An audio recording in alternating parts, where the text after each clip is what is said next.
പറക്കാൻ മോഹിച്ച് ക്യാമ്പസുകളിൽ എത്തുന്ന കുട്ടികളെ ഭീഷണിപ്പെടുത്തിയും മർദ്ദിച്ചും SFIയിൽ ചേർത്ത് കള്ളും കഞ്ചാവും നൽകി പീഡിപ്പിച്ച് മിടുക്കരായി വിലസുന്ന നിങ്ങളെപ്പോലെയുള്ള മനുഷ്യ പിശാചുകൾക്ക് കാലം മാപ്പു തരില്ല.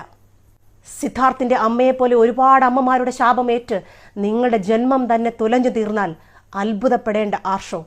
6 വയസ്സുകാരിയെ പീഡിപ്പിച്ച് കെട്ടിത്തൂക്കിയ DYFIക്കാരനു വേണ്ടി വാരിക്കുന്തവുമായി തെരുവിലിറങ്ങിയ മാതൃസംഘടനയായ CPMന്റെ തണലിൽ നിൽക്കാമെന്ന നിന്റെയൊക്കെ അഹങ്കാരത്തിന് അന്ത്യം കുറിക്കപ്പെടാൻ പോവുകയാണ്. SFI എന്ന തീവ്ര സംഘടന നിരോധിക്കപ്പെടേണ്ടത് തന്നെയാണ്. അതിൻ്റെ കാലം അതിക്രമിച്ചു കഴിഞ്ഞു. കേരളത്തിലെ ക്യാമ്പസുകളിലേക്ക് വിദേശ വിദ്യാർത്ഥികളെ ആകർഷിക്കാൻ വേണ്ടി പോവുകയാണെന്നാണ് മന്ത്രി ബിന്ദു പറഞ്ഞത്. കൂട്ടത്തിൽ ഒരുത്തിനെ അതിപ്രാകൃതമായി നഗ്നനാക്കി തല്ലിക്കൊന്ന് കെട്ടിത്തൂക്കിയിട്ടാണോ വിദേശ കുട്ടികളെ ആകർഷിക്കാൻ പോകുന്നത് മന്ത്രി ബിന്ദു?